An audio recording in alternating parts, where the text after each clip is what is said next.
So here's what's happened in the past few hours with regard to the Citizenship Amendment Act that has been notified, will now be implemented. While the Bharatiya Janata Party has received appreciation from quarters, specifically from the refugees who have asked and urged for the citizenship, but the opposition parties continue to sharpen attacks on centre, calling it an election ploy by the BJP ahead of the Lok Sabha elections. But addressing a public rally, Home Minister Amit Shah hit back, claiming that no one shall lose Indian citizenship and that people are being misled to believe it. Home Minister Amit Shah accused Asaduddin Owaisi and Congress of doing vote bank politics and trying to mislead people. Basically, both Mamata Banerjee of TMC and Asaduddin Owaisi of AIM were two of the first politicians to have launched scathing attacks at the centre. They are accusing Modi government of targeting specifically Muslim minorities in the country. Chief ministers of non-BJP ruled states like Bengal, Tamil Nadu and Kerala have said they will not be implementing the Citizenship Amendment Act in their respective states. Listen in now to the debates that have been going on between our politicians. TRS, Congress दोनों मजलिस से निजाम के प्रभाव से तेलंगाना को मुक्त कर सकते हैं क्या? ये दोनों मजलिस के एजेंडा पर चलते हैं। ये दोनों पार्टियां हैदराबाद स्थापना दिन मना सकती है क्या? जोर से बोलो, मना सकती है क्या? सरदार पटेल का सम्मान कर सकती है क्या? हमने कहा था हम सीएए लाएंगे। आजादी के वक्त से कांग्रेस पार्टी और हमारे संविधान निर्माताओं का वादा था कि बांग्लादेश, अफगानिस्तान और पाकिस्तान से जो शरणार्थी आएंगे, जो वहां की प्रताड़ना झेल कर आएंगे, उसको हम नागरिकता देंगे। मगर तुष्टीकरण की, वोट बैंक की राजनीति के कारण कांग्रेस पार्टी इसका विरोध करती थी। कांग्रेस पार्टी, आप देखिए, जवाहरलाल नेहरू, इंदिरा गांधी, राजीव गांधी, सोनिया गांधी, अब राहुल गांधी, आगे भगवान जाने कौन गांधी। ये केसीआर के बाद KTR, KTR KCR, KCR KTR, और बड़े मियां तो बड़े मियां, छोटे मियां भी सुभान अल्लाह। ये मजलिस भी परिवारवादी पार्टी है।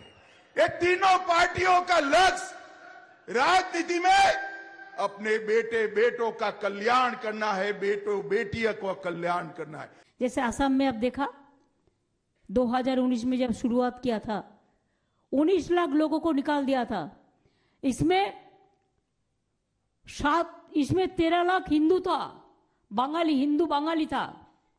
पहाड़ का भी 1.5 लाख का करीब था, सिख का भी था, सबको निकाल दिया था। कितना लोग इसमें, आपको पता है कितना लोग इसमें सुसाइड भी किया है। आज पूर्वस्थली में आपने देखा कैसे हिंदू समाज के भी कुछ प्रतिनिधियों ने सीएए को लागू करने के लिए विशेष रूप से प्रधानमंत्री मोदी का अभिनंदन किया, उन्हें आभार व्यक्त किया। निश्चित रूप से ममता बंदोपाध्याय जानबूझकर वोट बैंक की राजनीति के लिए कुछ समुदायों को भड़काएगी, लेकिन हर हिंदुस्तानी जानता है कि नरेंद्र मोदी का ये निर्णय न्याय संगत है, ह्यूमन डिसीजन। ये कानून जो मोदी सरकार ने आज से 4 साल पहले बनाया था, वो संविधान के खिलाफ है। आप रिलीजन की बुनियाद पर कानून नहीं बना सकते। इसमें कई सुप्रीम कोर्ट के जजमेंट्स है और राइट टू इक्वालिटी के खिलाफ है। सीएए एक्ट को सिर्फ आप सीएए से मत देखिए, इसको आपको एनपीआर से और एनआरसी से जोड़कर देखना पड़ेगा। और जब वो होगा तो जाहिर है उसमें सबसे ज्यादा निशाना बनेंगे मुसलमान, दलित, आदिवासी और गरीब लोग। मुझे लगता है कुछ लोग सोचते हैं कि वो कानून से और भारत के संविधान से ऊपर है।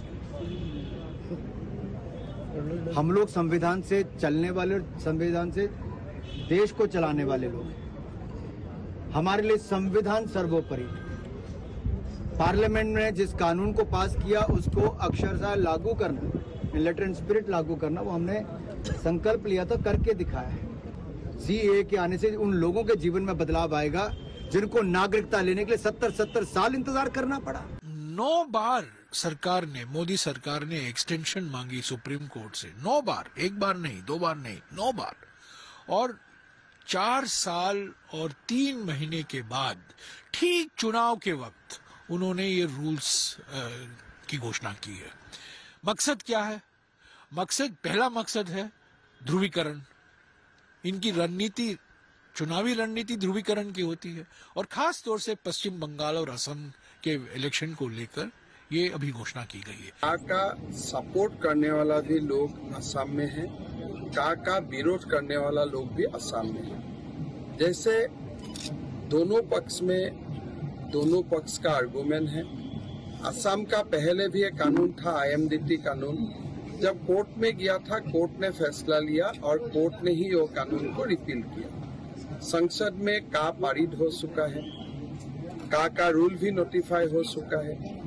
जो भी लोग का विरोध करता है वो अदालत जा सकता है। असम का स्थिति और असम का हालत खराब ना हो और असम एक पीसफुल स्टेट बने रहे, यही हमारा लक्ष्य होना चाहिए। तो बहुत पुराना कानून था, इसको चुनाव की आचार संहिता से ठीक पहले लाया गया है।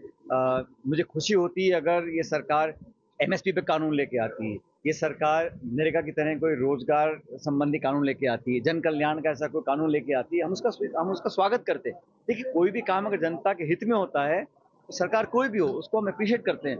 लेकिन ये जो किया गया है ठीक पूर्व संध्या पे चुनाव के, ये कहीं ना कहीं इसमें ध्रुवीकरण करने की कोशिश मैं समझता हूँ केंद्र सरकार की रही है। CAA is an unwanted law.